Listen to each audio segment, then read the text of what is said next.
آج میں حمزاد ایک دلچسپ داستان کی قسط نمبر 6 کے ساتھ حاضر ہوا ہوں۔ دراصل حمزاد نے جو 7 دن کی مجھ سے مہلت لی تھی اس سے کوئی فائدہ نہیں ہوا تھا۔ حمزاد کئی کوششوں کے باوجود مہاپارا کے عمل میں رکاوٹ نہیں ڈال سکا تھا۔ اس کے بعد مہاپارا کی طرف سے کچھ ایسے شدید حربے آزمائے گئے کہ جان بچانا مشکل ہو گیا۔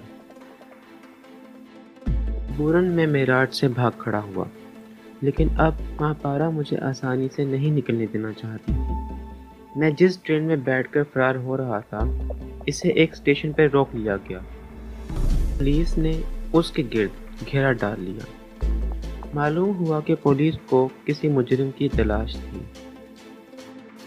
اب پولیس اس بات کی منتظر تھی کہ میراٹ سے ایک اعلیٰ افسر وہاں آ کر اس مجرم کو شناخت کرے جو اس ٹرین میں بیٹھ کر فرار ہو رہا تھا۔ میں سمجھ گیا کہ وہ مجرم میں ہی ہو سکتا ہوں اور یہ ساری شرارت مہاپارا کی ہے۔ حمزاد میرے ساتھ تھا، اسی لیے مجھے زیادہ پریشانی نہیں ہوئی اور میں پولیس سے جان بچا کر نکلنے میں کامیاب ہو گیا۔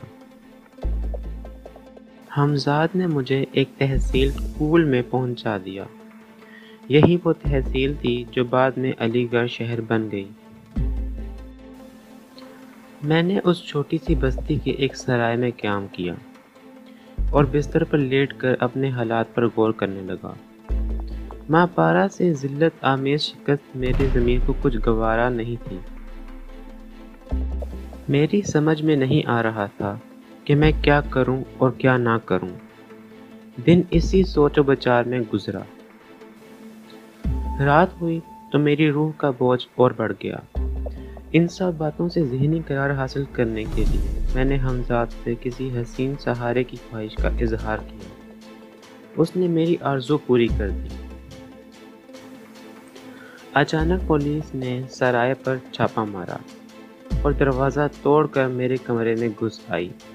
یہ شرارت بھی مہاپارا کی تھی۔ میں اس وقت پاک نہیں تھا، اسی لیے حمزاد کو اپنی مدد کے لیے نہ بلا سکا۔ پولیس مجھے گرفتار کر کے لے گئی۔ میرے ماضی کے جرائم رنگ لا کر رہے۔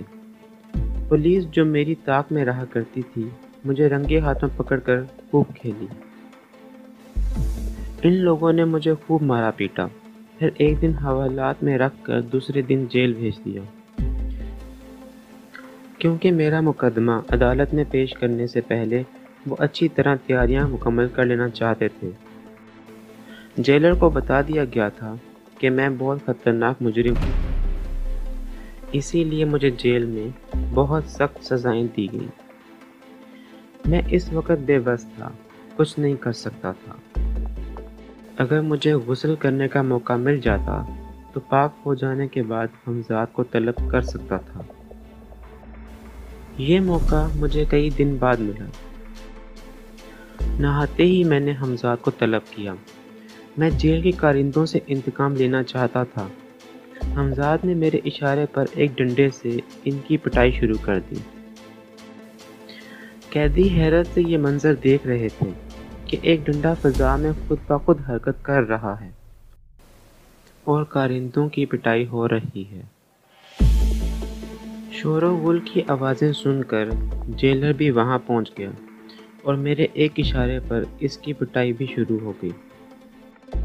جب مدد کے لیے چلاتے چلاتے اس کا حلق خشک ہو گیا تو میں نے اس پر تشدد رکوا دیا، پھر اس کا مزاج پوچھا۔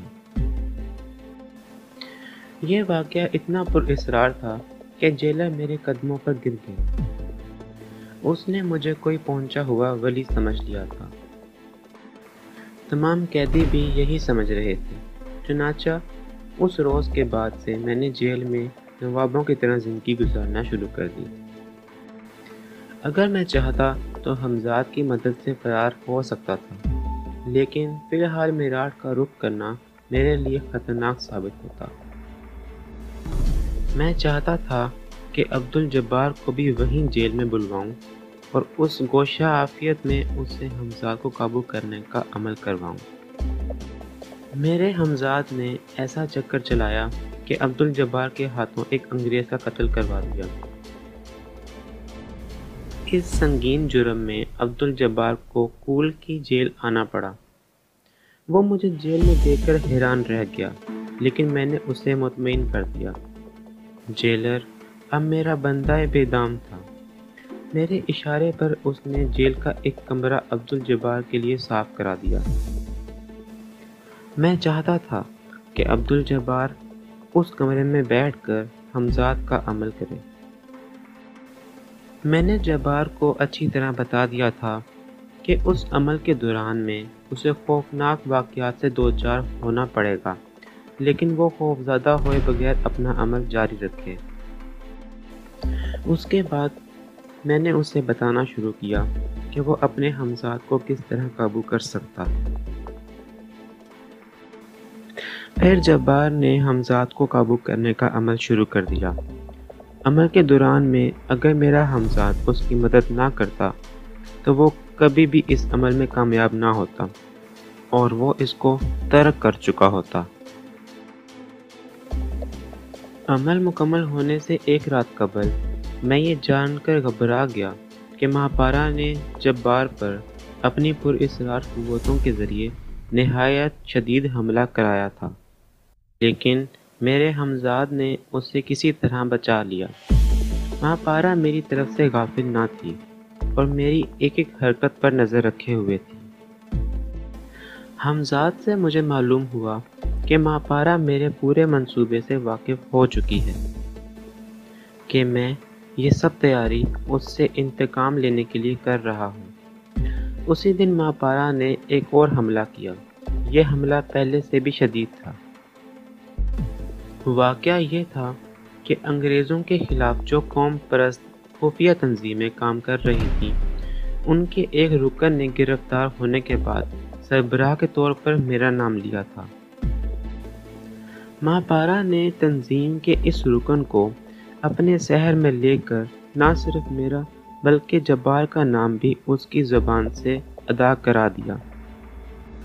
ماہپارہ کا مقصد یہ تھا کہ اس طرح اعلیٰ حکام فوراً ہماری طرف متوجہ ہوں اور ہمیں جیل سے نکال کر ملٹری کی نگرانی میں وہاں سے لے جایا جائے، جبکہ جبار کا عمل پورا ہونے کے لیے ہمیں ایک دن رات جیل میں رہنا ضروری تھا۔